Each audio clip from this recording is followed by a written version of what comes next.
recevons aujourd'hui Nancy Saint-Pierre, directrice générale de l'organisme bénévole d'expertise qui déploie officiellement ses services en Gaspésie, aux îles de la Madeleine et dans le Bas-Saint-Laurent. Leur mission, offrir gratuitement aux organismes à but non lucratif un accompagnement en gestion et en gouvernance grâce à une banque d'experts qui offre bénévolement leurs compétences professionnelles.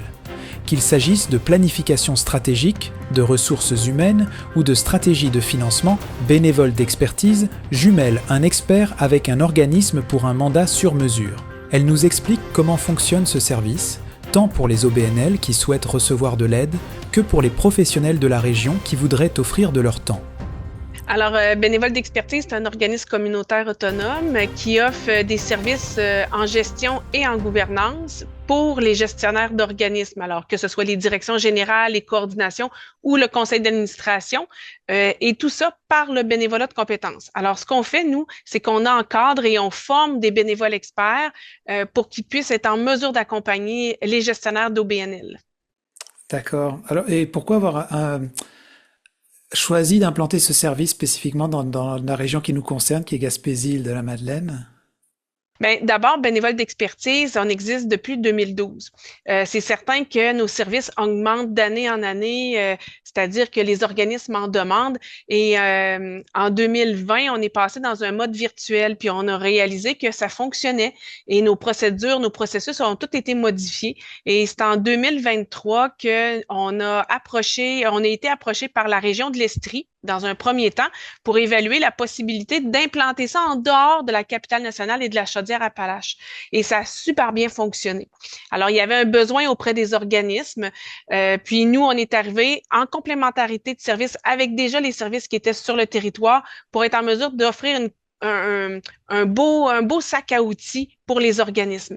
Alors, il est arrivé la même chose au Bas-Saint-Laurent et en Gaspésie-les-Îles.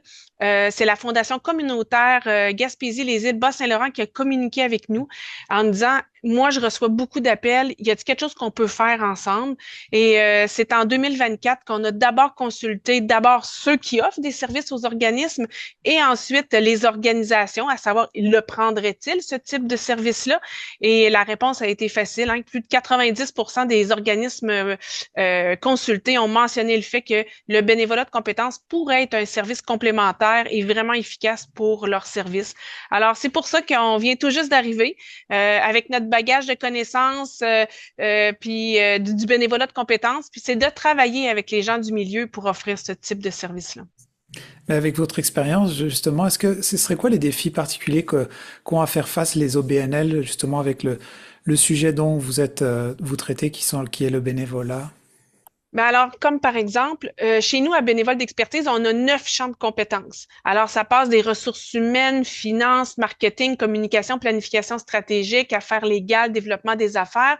Et lors de notre sondage de consultation, on a demandé aux organismes quel était lequel de ces services-là qu'ils prendraient davantage et 4 éléments ont été ressortis. D'abord, la gouvernance, les finances, les ressources humaines et la planification stratégique. Alors, ce sont les 4 éléments que les organismes demandent. Alors, par exemple, faire une stratégie de financement. Ils doivent repenser leur financement de façon générale et de mieux le réfléchir, mieux l'organiser.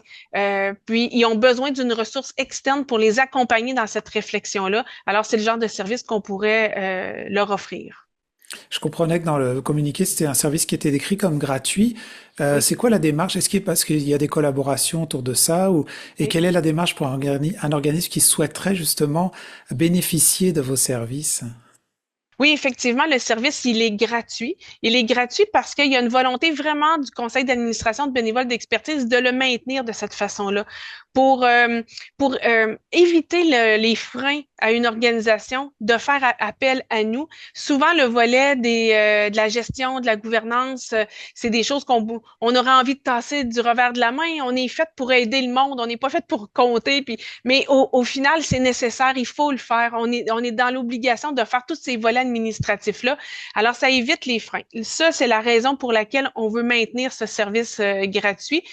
Ça fait 18 mois qu'on travaille avec la région pour être capable d'offrir le bénévolat de compétences. Ce 18 mois de travail-là a été possible grâce à la contribution de la Fondation communautaire Bas-Saint-Laurent-Gaspésie-les-Îles, Centraide Bas-Saint-Laurent, Centraide Gaspésie-les-Îles, le regroupement le RDS et Desjardins qui nous ont permis financièrement de pouvoir bâtir ces belles relations-là avec le milieu puis offrir le service sur le territoire. Pour faire appel à nos services, il est simple, il suffit de passer par le site Internet de Bénévoles d'expertise.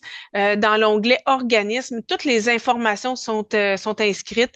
Bien entendu, pour une organisation, on doit recevoir une résolution de son conseil d'administration, à remplir le formulaire. Nous, on reçoit tout ça, on prend connaissance du dossier et par la suite, il y a un membre de notre équipe qui va communiquer avec pour entamer le processus d'adhésion, d'analyse de la situation de l'organisation, évaluer son besoin et mettre en marche un mandat qui pourrait s'amorcer pour l'aider dans la réussite de son organisation.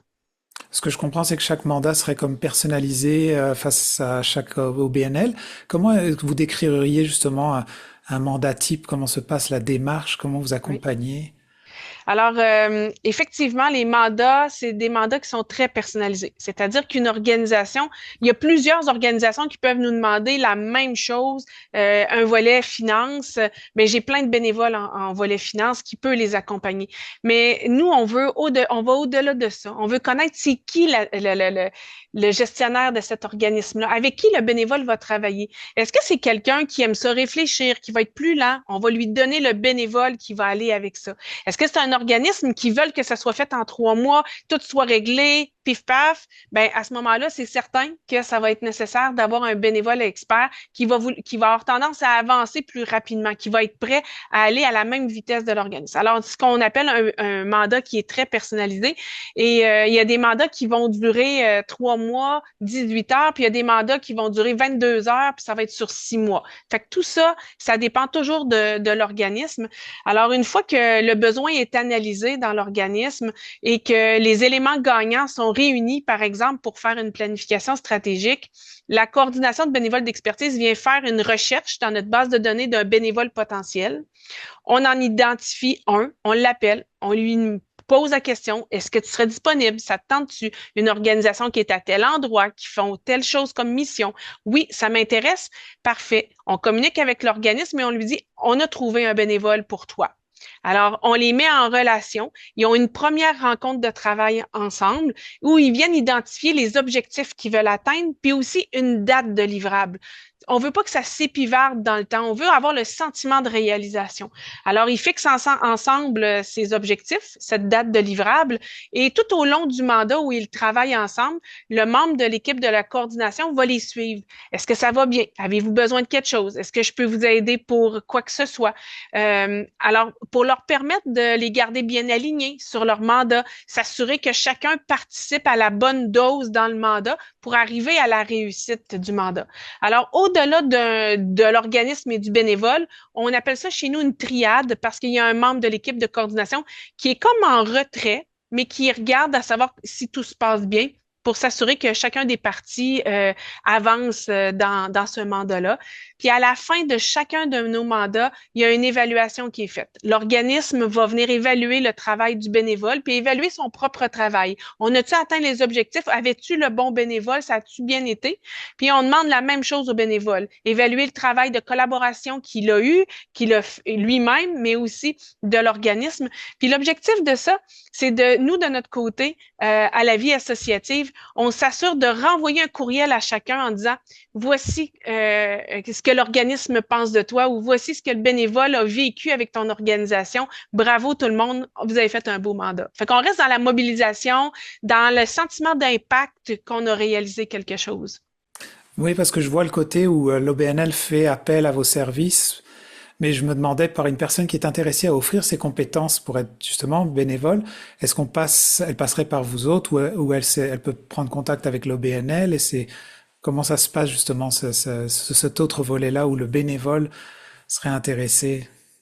Alors, comme pour l'organisme, si un citoyen qui a un futur potentiel bénévole aurait un intérêt à devenir bénévole expert, parce que bien entendu, sur le Bas-Saint-Laurent, on est après présentement monter notre équipe de bénévoles experts. Encore une fois, on passe par le site Internet. Il y a un onglet bénévole. La personne remplit le formulaire en ligne, joint son CV et ensuite, il y a un membre de l'équipe de coordination qui va communiquer avec. Alors, comme une entrevue, bien identifier le profil professionnel, le type de personnalité, toujours dans un objectif de faire des jumelages qui sont personnalisés, ce qui va nous permettre de rentrer plusieurs informations dans notre base de données et qui va nous permettre de faire le bon choix de bénévole lorsqu'on fait une recherche. Alors, c'est important que autant le bénévole que l'organisme passez par le site Internet, mentionner le besoin ou l'offre dans le cas du bénévole, puis nous, on monte une banque de bénévoles. Ce qu'on demande à nos bénévoles, c'est un 3 ans d'expérience sur le marché du travail. Alors, effectivement, qu'on ne prendra pas d'étudiant qui sort de l'école, mais quelqu'un qui a au moins 3 ans d'expérience dans son domaine d'expertise, puis quelqu'un qui a envie de transmettre ses connaissances, puis qui a envie d'avoir un impact autrement dans sa communauté. Parfait. Ce que je comprends, c'est que il pourrait même y avoir des bénévoles à distance aussi, selon certains services qui peuvent être offerts. Oui, absolument. Présentement, on n'a pas 100 bénévoles qui sont sur le Bas-Saint-Laurent. C'est important qu'on monte cette vingtaine de bénévoles éventuellement qui vont pouvoir aider les organismes. Mais entre-temps, bien sûr, il y a un organisme qui fait appel à nos services pour être jumelé avec un bénévole qui vient peut-être du Saguenay ou de Québec ou de l'Estrie. Alors, nous, à Bénévoles d'expertise, on a plus de 200 bénévoles experts qui sont actifs, qui sont prêts à être jumelés. Alors, vous comprendrez que peu importe le besoin des organismes, peu importe où ils sont, on va être en mesure de les accompagner, mais le mandat, à ce moment-là, va être réalisé en mode virtuel. Super. Je terminerai. J'ai quand même une dernière question Oui. qui a trait plutôt au tissu social et communautaire, parce que comment vous décririez l'impact à long terme, dans le fond, qu'on peut espérer avoir justement quand il y a ce genre de collaboration bénévole Hmm. d'expertise au BNL dans une région que je décrirais peut-être comme souvent on dit une région éloignée, mais où des services sont beaucoup en demande aussi. Comment est-ce que vous décririez ça, Oui. cet impact-là? L'impact du bénévolat de compétences est significatif, puis elle s'inscrit autrement. D'abord, la personne qui devient un bénévole expert, c'est souvent des personnes qui vraiment autrement se seraient pas impliquées. Alors, c'est pas des gens qui connaissent déjà leur communauté, mais le bénévolat de compétences nous permet d'aller chercher ces autres citoyens-là qui peuvent avoir un impact intéressant et vraiment très grand pour les organismes. Puis, je dis souvent que entre un organisme et un bénévole, c'est un transfert de connaissances. Puis il est mutuel, c'est-à-dire que l'organisme reçoit autant que le bénévole, parce que le bénévole vient découvrir sa région, il vient découvrir son milieu autrement. Des fois, c'est pas parce qu'on est chanceux dans la vie qu'un jour on mettra pas le genou à terre. Et ça nous permet de dire qu'il existe un filet social fort et de le découvrir aussi. Alors, le bénévolat de compétences, c'est une autre façon de s'impliquer, puis une autre façon de voir son milieu, puis de le découvrir davantage. Intéressant. Pour terminer, est-ce qu'on pourrait faire un rappel du site internet ou d'un numéro de téléphone que les gens qui nous écoutent, qui veulent offrir des compétences ou une OBNL qui voudrait faire appel à vos services? Oui, absolument. Alors, c'est fort simple. Je vous invite à visiter notre site Internet où vous trouverez une panoplie d'informations, mais aussi pour devenir un bénévole ou un organisme avec le www.bénévoledexpertise.com. Alors, c'est assez facile, vous allez avoir les informations. Puis au bureau, ben, on est prêt à prendre vos appels. Vous êtes curieux, vous avez des questions pointues, n'hésitez vraiment pas. Alors, dans le 88 914 5589. Merveilleux. Merci beaucoup, Nancy, pour Ça me fait votre plaisir. temps.